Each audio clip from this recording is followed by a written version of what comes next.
Varicose వ్యాధితో బాధపడుతున్నారంట. తక్కువ ఖర్చుతో ట్రీట్మెంట్ కావాలి అనుకుంటే ఎవిస్ హాస్పిటల్ని సంప్రదించండి. నమస్తే రమగారు. నమస్తే జయ. రమగారు మంచి మంచి స్టోరీస్ చెప్తున్నారండి. బా వినేకి ఎంత బాగున్నాయో. ఇంకొక స్టోరీ ఏదైనా చెప్పండి అండి. కొంచెం పెద్ద కథ చెప్దాం. అట్లనే జనరల్గా మనం బ్రహ్మ రాసిన రాత, బ్రహ్మ వేసిన ముడి, బ్రహ్మ ముడి ఇలాంటివి వింటాం కదా. పెళ్ళిళ్ళు అలా అవుతాయి. ఏమిటో ఒక సంవత్సరం సంబంధం చూస్తారు, వద్దనుకుంటారు. పిల్లకి నచ్చదు, పిల్లాడికి నచ్చదు. మరుసటి సంవత్సరం, మూడో సంవత్సరం మళ్ళీ అదే సంబంధం వచ్చి ఆ పెళ్ళి అవుతూ ఉంటుంది. అవును, అప్పుడప్పుడు చూస్తాం కనెక్ట్ అవుతారు అలా. జాతకం కుదరలేదు అనుకున్న వాళ్ళు కూడా మళ్ళీ పెళ్లి చేసుకున్న వాళ్ళు కొంతమంది కనపడతారు. రాసి పెట్టి ఉందన్నమాట. అదేదో ఊరు నుంచి, ఏదో ఊరు, మాకు ఇక్కడ సుబ్రహ్మణ్య గారిని పురోహితులు ఫ్రెండ్స్, అక్క వాళ్ళ ఇంటికి వస్తారు బాగా. ఆయన యూపీ వెళ్ళి ఒక యూపీ బ్రాహ్మణ అమ్మాయిని పెళ్లి చేసుకున్నారు. వాళ్ళు హిందీలో మాట్లాడుకుంటూ ఉంటారు. మన పద్ధతిలేనమ్మా అన్నీ అంటారు, కానీ అక్కడ ఆవిడని చేసుకున్నారు పనిమాల. ఆయన చాలా హ్యాండ్సమ్, మంచి కుటుంబం, పెద్దది, చక్కగా ఉండేవారు, పెద్దవారు బాగా, నాకంటే పెద్ద ఆయనే. సడన్ గా వెళ్ళి అక్కడికి వెళ్ళి చేసుకున్నారు. వాళ్ళ కుటుంబంలో అందరూ వెళ్ళారు, ఈయన ఒకడికే అక్కడ పెళ్ళైంది. రాసి పెట్టి ఉందన్నమాట. అంతే కదా రమగారు. అక్కడి నుంచి రాసి తెచ్చుకున్నాను అంటుంటారు ఆయన. ఎప్పుడైనా మాట్లాడినప్పుడు అది గుర్తొస్తుంటది అనమాట. ఎక్కడి నుంచో చేసుకుంటాం పెళ్ళిళ్ళు ఎలాగో అయిపోతాయి. అసలు ఈ సంబంధం వీళ్ళకి ఎలా వచ్చింది అలాంటివి కూడా అనిపిస్తాయి విచిత్రంగా. బ్రహ్మ రాసిన రాతని, బ్రహ్మ వేసిన మూడని చెప్తాం. ఆ బ్రహ్మ వేసిన ముడి కథ అనమాట ఇది. పూర్వం ఓ రాజుగారు ఉండేవారు. ఆయనకి లేక లేక ఒక అపురూప సౌందర్యవతి అయిన పిల్ల పుట్టింది. మాధవి అని పేరు పెట్టారు. బాగుండేది, అంటే ముట్టుకుంటే మాసిపోతుంది అనిపించేది. దాదులు కూడా అందంగానే ఉండాలి ఆ పిల్లని చూసుకోవటానికి. ఓ మామూలు వాళ్ళు అంటుకుంటే పిల్ల పాడైపోతుంది అలా అనిపించేది. భలే అందగత్తె. పిల్ల పెరుగుతూ ఉంటే రాజుగారికి ఏమనిపించేది, చక్కటి పిల్లకి ఎట్లాంటి వరుడు వస్తాడో, గైరా వాడికి ఎలా ఇస్తాం, ఇంత అందమైన పిల్లకి ఇంతకంటే అందమైన వాడు కావాలి, కనీసం ఇంత అందమైనా ఉండాలి, ఎట్లా దొరుకుతాడు అనిపించేది. పిల్ల కొంచెం పెద్దది అవ్వగానే ఒక 12 ఏళ్ళు వచ్చేసరికల్లా పెళ్లి సంబంధాలు చూడడం మొదలు పెడతారు. పాత రోజుల్లో అలాగే చేసేవాళ్ళు. ఆ రాజకుమారులు ఈ రాజకుమారులు ఫోటోలు వస్తే ఈయనకి ఒకళ్ళు నచ్చేవాళ్ళు కాదు. అదేమిటి వీళ్ళు ఎలా ఉన్నారు, వాడికి ఆ ముక్కులా ఉంది, వీళ్ళకి కనుబొమ్మలు బాగోలేదు, వాడు ఏమిటో క్రూరంగా చూస్తున్నాడు, పిల్ల సాత్వికురాలు, పిల్ల అందగతే, అలా అనిపించేది. ఎలా పెళ్లి దిగులు పట్టేసింది ఆయనకి. ఆ వచ్చినవాడు రాజు అవ్వాలని బెంగ కాదు, ఇంత అపురూప సౌందర్యవతికి తగినటువంటి జగదేక వీరుడు కావాలి, వీరుడు కాదు అందగాడు కావాలి ప్రధానంగా. ఇక కుదరటల్లా. అయితే ఏమైంది, మంత్రి గారు అన్నారు, అదేంటి ప్రభు రాజకుమారులే కావాలని ఎక్కడుంది, మామూలు వాళ్ళలో అందగాళ్ళు ఉండరు, ఎవరో ఒకళ్ళని చేసుకుందాం, మన పిల్లని చేసుకుంటే మా వాడే మన రాజు, ఏం పర్వాలేదన్నాడు. అక్కడి నుంచి ఊళ్ళో అందమైన యువకుల ఫోటోలు తెప్పించడం మొదలెట్టారు. వీడందగాడు వాడందగాడు అంటే ఎవడందగాడు ఈయనకి ఎక్కేది కాదు. ఎటు చూసినా కూతురే అందంగా కనపడేది. దిగులు పడుతూ ఉండేవాడు, చూస్తూ ఉండేవాడు. అయితే ఏమైందట, ఒకనాటి రాత్రి ఆయనకి కల్లో బ్రహ్మదేవుడు కనిపించాడు. ఎందుకు నాయనా దిగులు పడుతున్నావు, మీ అమ్మాయికి కావలసిన ముడి ఏనాడో వేసి ఉంచాను, వాడి పేరు ఫలానా పిల్లవాడు, వాడి పేరు అని పేరు చెప్పాడు. ఓ ఈయనకి బ్రహ్మదేవుడు ఏదో ముడేసి ఉంచాడని అర్థమైంది.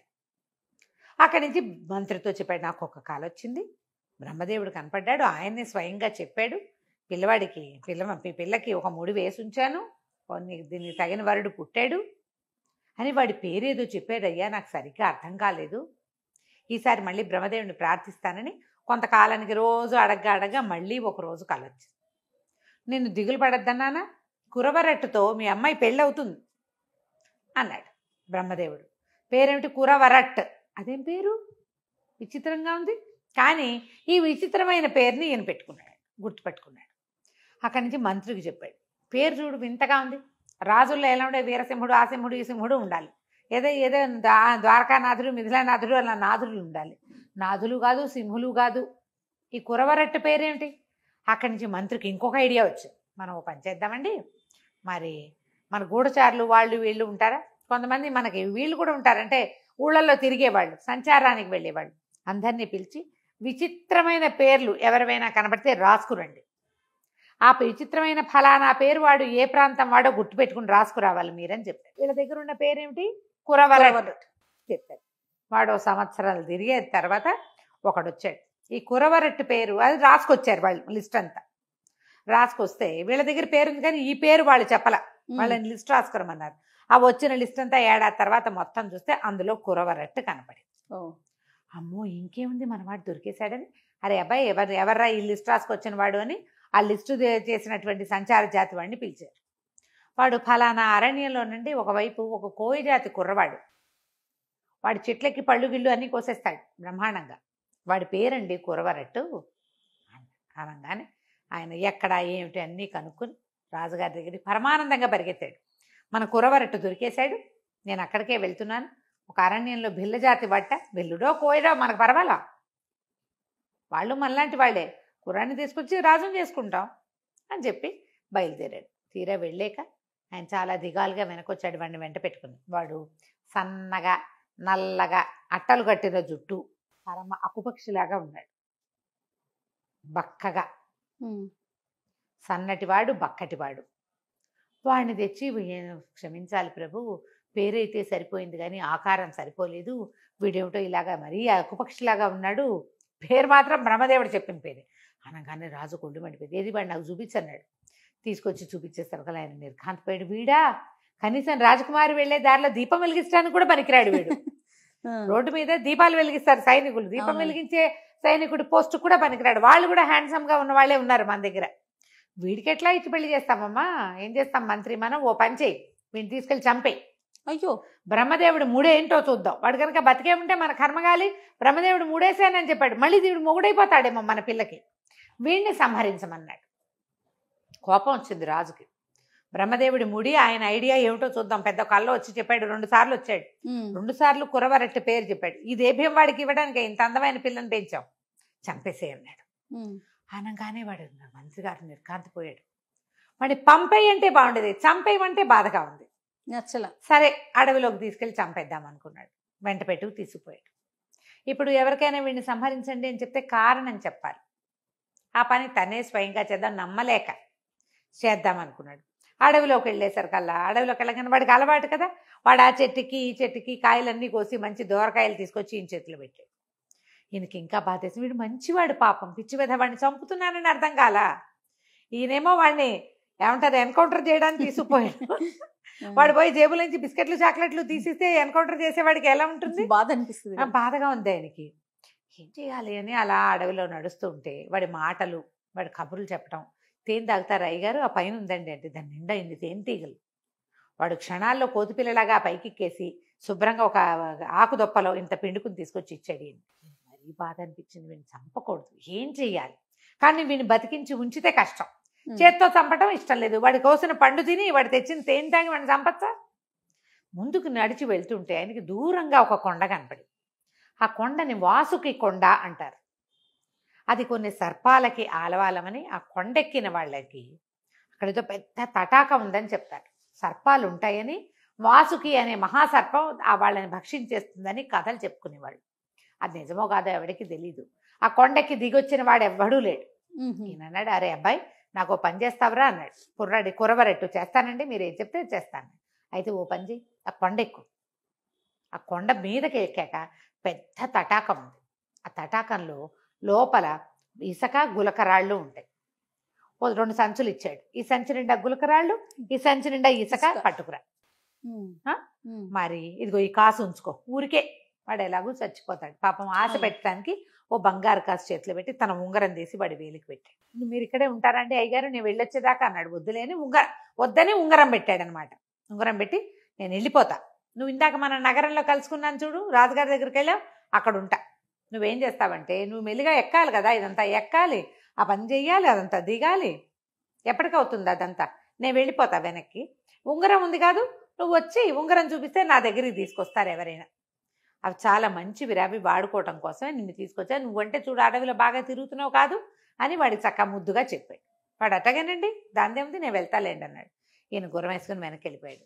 మన కురవరట్టు కొండెక్కటం మొదలుపెట్టాడు. కొండెక్కి ఎక్కి ఎక్కి ఎక్కి ఎక్కి మొత్తానికి 3 రోజులు కొండెక్కేశాడు.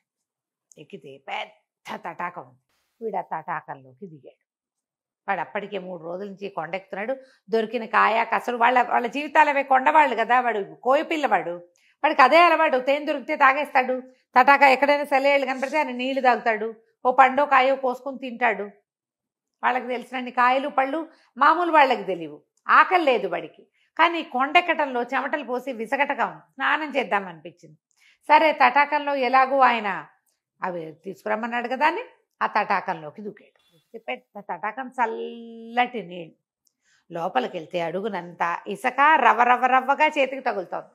బోల్డ్ అన్ని రాళ్ళు ఉన్నాయి దాని నిండా ఆ తటాకంలో. వీడు హాయిగా కరువు తీరా స్నానం చేసి ఈతలు కొట్టి మరి గులకరాళ్ళు సంచి నిండా వేసుకున్నాడు. ఇంతవి అంతవి ఇంతవి అంతవి ఎన్ని రాళ్ళు, ఇంత సంచి అది. ఇసుక ఒకదాని నిండా పోసుకున్నాడు. నీరంతా చేసాడు. అందులోంచి బయటకు వచ్చాడు. వాడికి వస్తుంటే అనిపించింది వాడు నల్లటి సన్నటి చేతులు ఏమిటో పచ్చగా మారిపోయినట్టు అనిపించింది. చేతులు రంగు మారిపోయినాయి. ఆ నీళ్ళు ఏమైనా పవర్ఫుల్ అయ్యి ఉంటాయి, వాటికి ఏదో శక్తి ఉంది. మంత్రి గారు అక్కడ పెద్ద రాజుగారి దగ్గర పెద్ద అధికారి, ఆయన నువ్వు అడిగాడంటే వీటికి ఏదో మహత్యం ఉంది, అందుకే అడిగాడు అనుకున్నాడు. దిగొచ్చాడు. దిగిక నగరానికి బయలుదేరాడు. వీడు మామూలుగా ఏదో చిన్న మామూలు బట్టలతోటి ఉన్నాడు. వీడు ఏమనుకున్నాడు, ఆకలిస్తోంది, ఏమైనా తినాలి. ఈ ఉంగరం ఏం చేశాడు, ఎవరికో చూపించాడు. మామూలుగా అడవిలో ఉంటే వాడికి ఆహారం కాయ కసులు దొరుకుతాయి. నగరాల్లోకి వస్తే కొనుక్కోవద్దు, అవును, ఎవరైనా పెట్టాలి. ఆకలి దహించుకుపోతుంది. చూపించేసరికి కదా వాళ్ళు ఎవ్వరూ ఆ ఉంగరాన్ని గుర్తుపట్ల. ఏం చేయాలి? సరే ఆలోచించి ఏమనుకున్నాడు, మన దగ్గర మంత్రి గారు ఇచ్చిన కాసు ఉంది కదా, ఆ కాసుతోటి ఏమైనా కొనుక్కు తిందామని సరే కాసుతోటి ఒక కొట్లోకి వెళ్ళాడు. వాళ్ళు ఏమో చిచ్చి పిచ్చిగుడ్డలతో కొట్లోకి వస్తున్నామంటే సరే ఏమనుకున్నాడు, ముందు ఆహారం కొట్లోకి వెళ్ళకుండా ఆహారం తెచ్చుకుని తిన్నాడు. తర్వాత ఏం ఆలోచించాడు, 2 పూట్లకు సరిపడా తినేసాం. ఈ ఉంగరం చూపించాడు. ఉంగరం ఎక్కడా అది నడవల. ఒక కొట్లోకి వెళ్ళి ఏమనుకున్నాడు, ఈ ఉంగరం అమ్మేద్దాం, కాసుకు డబ్బులు వచ్చినాయి, ఉంగరానికి కూడా డబ్బులు వస్తాయని ఉంగరం చూపించేసరికల్లా ఆ ఉంగరంలో ఉన్న రాయి కాస్త ఎక్కడో పడిపోయింది. ఆ ఉంగరం చూసినటువంటి కంసాల ఆయన, ఈ మన బంగారపు కొట్ట ఆయన ఏమన్నాడు, ఇందులో రాళ్ళు ఉండాలి కదా, ఈ రాయి పోయింది. ఒట్టుంగురానికి ఏమొస్తుంది, కొంచెమే, అంత ఎక్కువ బంగారం ఏం లేదు, డబ్బులు ఇస్తా కానీ రాయి ఉంటే చూడు అన్నాడు. అనగానే వీడికి ఏమనిపించింది, ఇందులో రాయి లేకపోతే పీడా పోయి మన దగ్గర సంచి నిండా గులకరాళ్ళు ఉన్నాయి కదా, ఏదో ఒక రాయి పెట్టి ఏదో ఒక రాయి తెద్దామని చిట్టి ఒక రాయి తీసి ఆయన చేతిలో పెట్టాడు. తీసుకొచ్చాడు. రూమ్ వెళ్ళి తను ఎక్కడున్నాడో అక్కడి నుంచి దాచిపెట్టాడు. అక్కడి నుంచి పుచ్చుకొచ్చాడు. అవి ఎక్కడ పడితే అక్కడ పెట్టడానికి వీల్లేదు, మంత్రి గారికి అప్పచెప్పాలి కదా, పాపం దాచాడు బయట. ఆ రాయి చూసేసరికి వాడు నిర్కాంతిపోయాడు. అయ్య బాబోయ్ ఎక్కడిది ఇది అన్నాడు. నాదేనండి ఉంగరంలో ఉండేది అంటే ఆయన అటు ఇటు తిప్పి చూసి, నేను దీన్ని కొనలేనేమో, ఓ 300 ఇస్తాను అన్నాడు. అనగానే వీడికి అనిపించింది వీడు కొనలేనేమో అన్న డైలాగు 300 మ్యాచింగ్ అవ్వాల. వీడు మహా తెలివైన వాడు. వాడు కాస్త అనుమానంగా మొహం పెట్టాడు. అంతేనా అన్నాడు. సర్లే పోన్లే 400 ఇస్తాను అన్నాడు. ఓహో ఇంకా వస్తుందన్నమాట, నేను ఇవ్వనండి, ఇంకో చోట చూపిస్తాను అన్నాడు. అనగానే బాబు నీకు దండం పెడతా, ఎవరైనా దీనికి 500 మించి ఇవ్వరు, దీన్ని సాన్ పట్టాలి, దీంట్లోనే ఫిట్ చేయాలంటే దీన్ని సాన్ పట్టుకోవాలి, ఇదేదో క్రూడ్ రాయి, 500 తీసుకొని 500 కాసులు. వీడు ఒక్క కాసుతోటి భోజనము మామూలు బట్టలు కొనుక్కున్నాడు.